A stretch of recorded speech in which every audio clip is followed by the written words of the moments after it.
l'objet central, c'est de lever des freins économiques à l'accès à l'alimentation durable pour donner le choix aux gens d'avoir le pouvoir sur leur alimentation. On lève aussi des freins culturels, des freins géographiques et un aspect où on travaille sur l'isolement des personnes. Bonjour et bienvenue dans une nouvelle émission présentée par le Toit commun.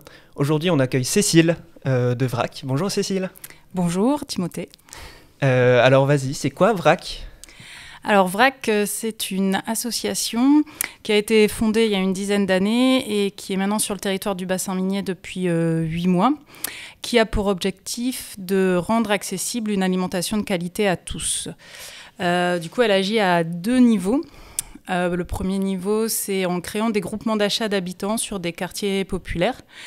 Et donc de faire des commandes en gros et d'avoir des prix maîtrisés sur une alimentation de qualité et durable. Alors une alimentation de qualité et durable, ça veut dire quoi ? On est plutôt sur des produits bio et ou locaux. Plus de la majorité sont des produits issus des Hauts-de-France. Et on est sur aussi des aspects plus... avec un impact environnemental bénéfique, sur aussi un impact social parce qu'on va toucher des gens qui vont pouvoir acheter et choisir leur alimentation. Et aussi, on travaille sur le plaisir du goût, qu'est-ce que c'est manger, qu'est-ce que c'est bien manger. Et donc, on a un deuxième niveau d'action, c'est sur la sensibilisation et l'animation à l'alimentation durable et de qualité. Et donc là, on va travailler avec les adhérents et les habitants sur des ateliers cuisine où on est beaucoup sur l'échange de partage, l'éducation populaire. Voilà, il y a des habitants qui peuvent proposer des recettes, etc. Sur aussi les labels, c'est quoi le label bio ? Ce genre de choses. Donc là, aujourd'hui, on a ouvert 3 groupements d'achat sur le bassin minier. Le premier à Arnes, un à Ulu et un nouveau à Bully-les-Mines, là, il y a 2 mois qui a ouvert. Et on va en ouvrir un nouveau en septembre 2024 à Salomine pour ensuite se déployer également. Donc là, ils sont tous sur la cale et par la suite sur la CAC et la Cabalère. Bienvenue dans un nouvel épisode proposé par le Toit commun dans cette série axée sur la découverte de nos habitants. Avant d'accueillir notre invité du jour, qu'est-ce que c'est le Toit commun ? Le Toit commun, c'est la maison de toutes et de tous pour construire l'économie de demain. C'est la maison de l'économie sociale et solidaire située en plein cœur de Lens. Avec un espace collectif hébergeant des structures, c'est un lieu de ressources pour accompagner les initiatives de développement de l'ESS sur le territoire et c'est aussi un lieu d'animation conviviale avec un bar, un restaurant. N'hésitez pas à suivre notre actualité, il y a souvent des ciné-débats, des expositions, des concerts. On vous laisse découvrir tout ça et sans plus tarder, retour à l'épisode. Ok, très bien. Et donc c'est une asso à but non lucratif qui permet à combien d'adhérents de profiter de ces produits ? Alors là, sur le VRAC Artois de tête, on est à 200 adhérents, je dirais. Je suis plus sur du chiffre exact, mais environ. Donc voilà, pour faire les commandes du coup à VRAC Artois, on adhère. Il y a différents tarifs d'adhésion selon le revenu et la situation des foyers. Et du coup, une fois qu'on a adhéré, on peut faire ses commandes soit sur Internet, soit en permanence. On a aussi des permanences sur place sur les territoires pour ensuite venir retirer sa commande dans une épicerie éphémère, une fois par mois. Du coup, dans des lieux qu'on a de mise à disposition par les partenaires, les communes. Du coup, c'est CAS, maison de quartier, ce genre d'endroit. Et voilà. Très bien. Et les animations, elles se préparent, elles se font régulièrement ? Il y a déjà un planning de prévu ? Oui, alors là, on a plusieurs animations de prévues. Là, surtout l'été arrive, donc on est sur les quartiers d'été, la rue aux enfants, donc en partenariat avec les communes ou les centres sociaux des communes du bassin minier. Donc on travaille de concert avec les partenaires, voir eux ce qu'ils souhaitent. Nous aussi, on est beaucoup dans les premiers temps sur la mobilisation, mais on travaille également sur, on propose des produits qui ne sont pas forcément dans les habitudes alimentaires des gens, des légumineuses, qu'est-ce que je fais avec des légumineuses des fruits secs, des fruits à coque, voilà. Et des recettes plutôt simples, faciles d'accès, sans forcément avoir beaucoup d'outils de cuisine à la maison. Donc on essaye d'avoir ce genre d'activité accessible à tous et aussi sur lesquelles on peut pas mal échanger sur les ressources des uns des autres, quoi. Ok, ouais. Et du coup, toutes les infos, on peut les retrouver peut-être sur le site internet ? Ouais, alors nous, on communique sur le site, du coup, VRAC Hauts-de-France et le Facebook aussi. Alors, il y a VRAC Hauts-de-France et plus particulièrement la VRAC Artois, où on transmet les animations qui sont faites avec les partenaires et on communique avant et après. Ok, parfait. Et donc ça, c'est ouvert à tous ou c'est seulement ouvert aux adhérents peut-être ? VRAC Artois, tout le monde peut s'inscrire et le site est accessible à tous, ouais. Parfait. Du coup, ça me revient, on travaille aussi en partenariat avec Bio de France et les Anges Gardins, donc qui sont du territoire. On a mis en place un dispositif panier où donc VRAC, on est plus sur de l'épicerie sèche en vrac. Et là, on a mis en place la livraison de paniers de légumes de saison, donc surprise, les gens ne savent pas forcément ce qu'il y a dedans.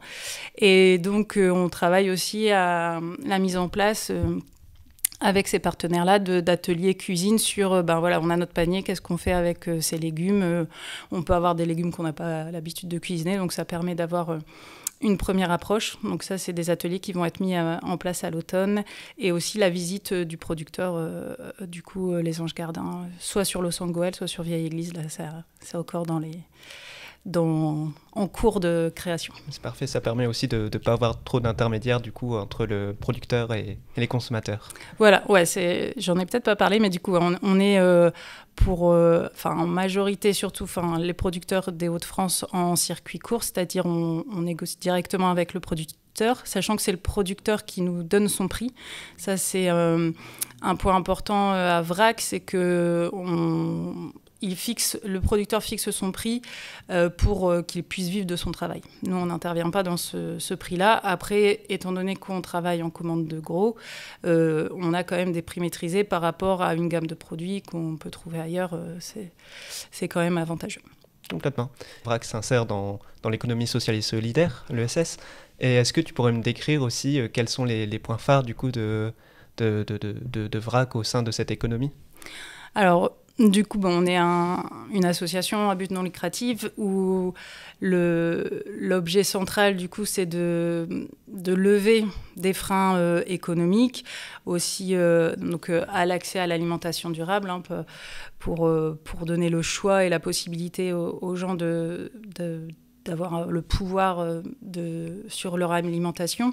On lève aussi des freins culturels parce que le bio, ça peut rebuter ou bloquer. Dire, non, le bio, c'est pas pour moi. Et voilà, de montrer que c'est possible. Des freins géographiques, on parlait tout à l'heure, ça se fait sur Internet, mais ça se fait pas que sur Internet. On va aussi dans les quartiers pour des personnes qui seraient isolées ou pas au contact des nouvelles technologies.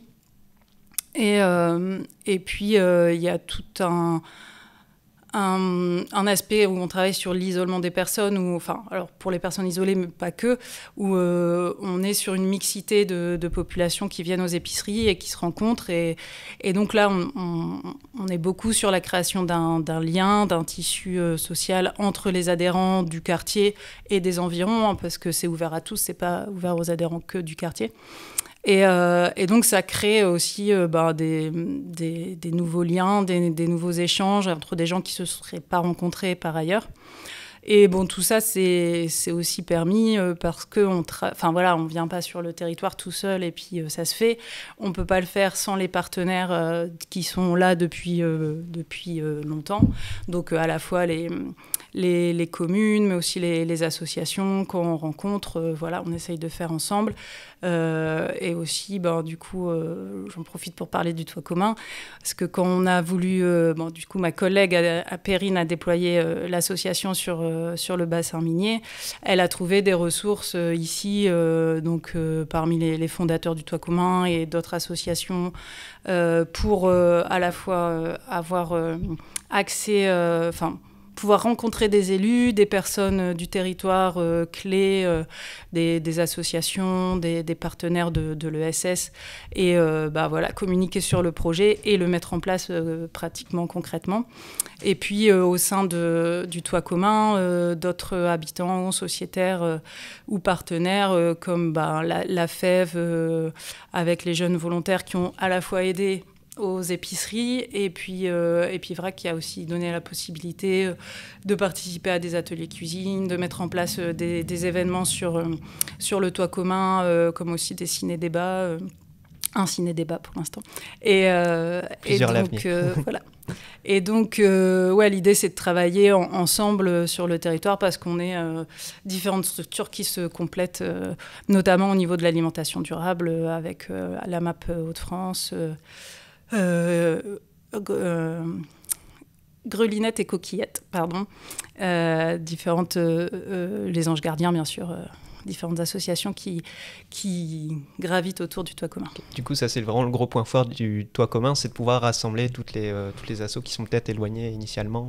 Ouais, c'est ça, d'avoir, alors pas forcément que les habitants du toit commun, mais d'autres associations qui sont ou sociétaires ou qui gravitent autour du lieu, et de pouvoir construire ensemble des projets, pour nous, autour de l'alimentation durable, qui font sens sur le territoire, c'est sûr. C'est parfait, merci beaucoup. Donc on peut vous retrouver si on est intéressé par VRAC sur votre site internet, peut-être vos réseaux aussi, vos réseaux sociaux? Oui, donc Facebook, Instagram, toujours VRAC Hauts-de-France ou VRAC Artois. C'est parfait, merci beaucoup. Merci à toi.